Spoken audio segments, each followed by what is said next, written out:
Like she jumped and just went, fatang!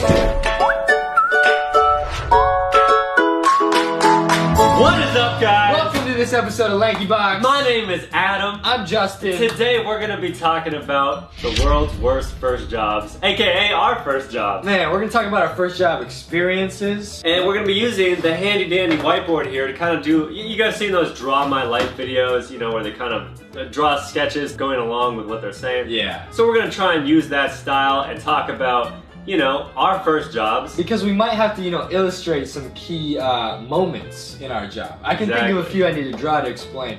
Now, one thing we are trying to start now is a comment question of the day. Exactly. So, we want to know, for you guys, because a lot of you guys are kind of at that age you're starting to get jobs or think about jobs maybe. What is your dream job?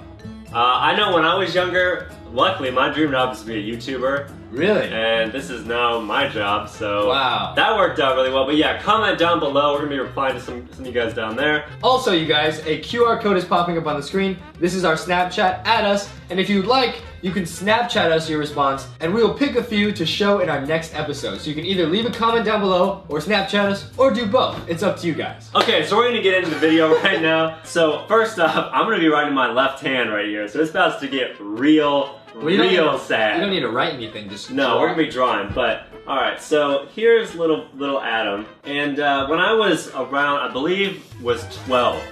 So this is me, Adam. Yeah, you're forgetting a critical component, man. Look at the No, I didn't have that type of hair back then. I had the beaver hair. I'll put a picture right here of my old hair. But I had the flippy hair that all the girls were into, you know? The stuff where you would go like that and like flip it like J Beebs. Me too, actually. Yeah. Alright, so your boy here was, I believe, 12 years old, and I was like, man, I'm really broke. And my parents were like, they were starting to get to the age where they'd be like, if you want something, you have to buy it yourself. What did you need money for, though? I mean, Pokemon cards at that time. I needed money for... I gotta get a job to sustain. I gotta get these cards! So I did a lot of sports when I was younger. You know, I played basketball. That's a basketball? I don't know what kind of basketball. I played soccer. Bruh. That one's not good. The farther away it gets from me, the harder it gets. Bruh. Alright, so I played basketball, soccer, I played tennis. And so I was like, okay, well, I like sports. So how can I make money off of this? So my sister actually got into refereeing for soccer. Now, your sister was a referee? She was a referee before me. Now, the referee, in case you guys somehow don't know, they're the people in the stripes that... I'm pretty sure they know what referees are, Adam. Well, I don't know if it's our soccer. audience's intelligence, man. Alright. So they're the people that have the whistle. Let's say this is my hand. And I got a whistle right here. Yeah. Little baby Adam. And I look young for my age, guys. Imagine when I was 12. I looked maybe 9. Yeah. I was always tall, but I looked young. So here's little baby Adam. And I'm refereeing... Wait. So, yeah, are you refereeing other little kids or like adults? I'm refereeing little kids. Oh, okay. So if I was like maybe 13, I would be refereeing kids that were like 8. Did they look the same age as you? No, I looked a little older. I was much taller than them. Thankfully, yeah. But overall, like, it's really the worst job because you have to have like the respect of the coaches and the players because you're calling the shots. You're like... You over here blowing the whistle, got your arm up over here like, oh, ball's going that way. Like, oh, it went out of bounds. And if you make a horrible call, if it's clearly like the other players, you know, kick the ball out of bounds, then, you know, you get like that feeling that you get when your parents like yell at you and you get that like sinking feeling when you know you messed up. Was there a particular instance of this happening that you remember? There was. So, there was once a time, and by the way guys, the money I will say was not bad for the time. I think for the low-level games I was paid $12 a game, which was normally a game took a little over an hour. So it was a little more than minimum wage. $12 an hour as a 12-year-old's pretty good. Yeah, I was really happy. However, the job was really stressful, and we live in Seattle, guys. What is that, rain? There's lots of rain here. What is that, man? What happened? Now, I'm gonna tell you one story about the worst game that I ever refereed. And it was when I was maybe 16, and this was the game that caused me to stop refereeing. I think I was 16 or 17 at the time. Yeah. So I was a bit taller here, you know what I'm saying? What? my head was much more lemon-shaped, I guess. Yeah, naturally, dude, lemon-shaped. So I'm here, you know, refereeing, calling the shots. The thing is, I had not gone through puberty yet, and they had. Nice. So they were all, you know, they had facial hair, they had like the broad shoulders and stuff, and I was over here, I was taller than them. Yeah. But my face, you know, it's very babyish. Right. So you probably like, I get it. So everybody was like, had mustaches and stuff, and you were out there just like, blowing your whistle like, The kids out there were like working on their like retirement plans, you know what I'm saying? Like buying houses on the field. Because they're that old. So there was one call that I made, and these guys were not, they didn't like me. And I could tell they didn't like me. And I was having a bad weekend, and I was really stressed. I didn't want to do this game. So I made a couple bad calls. 12-year-old Adams is like, no, this was like 15-year-old Adam. And there was this guy. There was this guy at the end of a game when everyone was like high-fiving hands and stuff. Yeah. He spat at me. Why? Because he didn't like me. Wait, did you make calls against his team? Well, I assume so. I think he was just jealous of your hair. So he was like, yeah, man, this guy's got great hair. He'd probably be great on YouTube. That's what I'm too. thinking. He's like, That's what I'm thinking. And then he just spits on me. Wait, he spat on you? No, like he spat at my feet. But oh. Now, normally, if you're a referee and a player spits at you, you give them a red card. They get kicked out. Yeah. I was too baby. I was too scared to give him a red card, so I just kind of took it. I didn't even say anything. Wait, was this was a coach or a player or player. a parent? It was a player. Okay.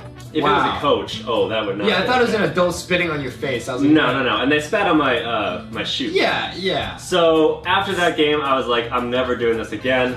So then I actually went into refereeing basketball, and that was much more fun. Yeah, I feel like soccer is kind of a nitty gritty. Yeah, and I mean it's muddy. It's like you know you have to take a big test to become a referee. Oh, there's a referee test. Mm-hmm. That's why it pays more than minimum wages. It's not it's not an easy job to get. You have to go through like 6 hours of training. True. You gotta do all this stuff, and you gotta buy the uniforms. You gotta know how to run up and down a field. They don't give you a uniform. You have to buy those. It's like $100. I would just get a white T-shirt and put some black duct tape stripes on it. Like that's good enough, you guys. They know who I am. Out here looking like a zebra. I mean, my story's kind of similar. So, you know, in high school, I was, well, not in high school. All throughout my life, as a little kid, up through high school, I was a competitive swimmer. You know what I'm saying?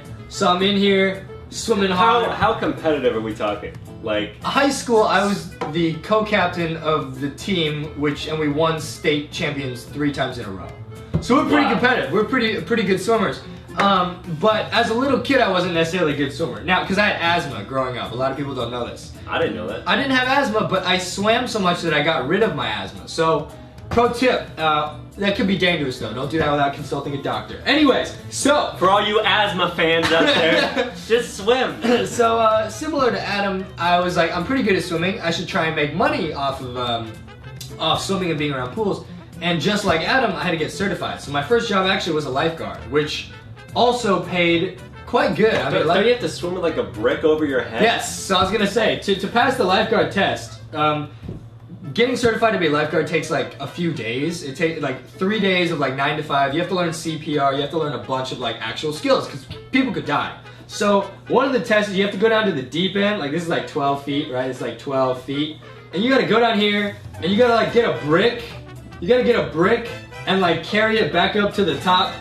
There's a bunch of tests I had to pass to become a lifeguard. But like being a referee like you, it paid really well. But what happened one day, this was a crazy story. This didn't really make me quit, but it was crazy. So here I am, sitting in my lifeguard chair, right? Whoop, so handsome. Dude, wow, I also had swoopy hair at this time. Dang. A picture will also come up. I had Justin Bieber hair. It would get wet. I'd go like this in the pool to dry it off. You know what I'm saying? So here I am, and you get this little like, you get like the big like, it's not a noodle. Tube. It's like a thing that says like guard on it. Can't read that probably, you guys. But there I am, holding my little thing. I'm in the chair. I'm looking good. Was the chair comfortable? The chair is very comfortable. Lifeguard chairs are because we gotta sit there for hours, man. It better be comfortable. And here's the water, and all the little kids are playing around. Like, yeah, little kids. All right. Can I guess what happens before you tell the story?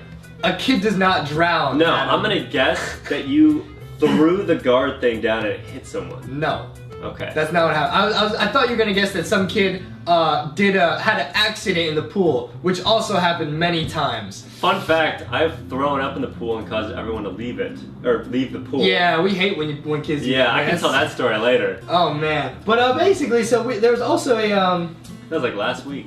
Just kidding. There was a diving board, and there was a like a team of it was like a high school diving team would come practice every single day, and that was pretty cool because most divers, I think statistically in high school, tend to be girls. So I got a nice view of all these high school girls diving. I was like, man, this job's pretty cool again. But what happened was there was this girl, right? So she was right here. So she's actually doing one of these crazy dives where she's facing this way. What am I doing? Oh, backwards? So she's facing towards like the board, right? And what she should do is she should jump up. Oh man, it's getting real hard to draw. Is that still? Yeah, it's still in.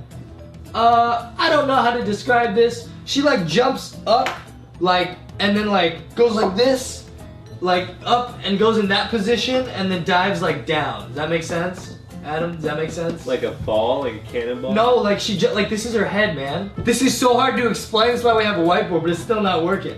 She's jumping, and then her head is going down. She's jumping and bending down. And then she gets in this position. Oh, okay. You guys follow? So she jumps, she's facing the opposite, she jumps off and then tucks in and dives down. Exactly. Okay.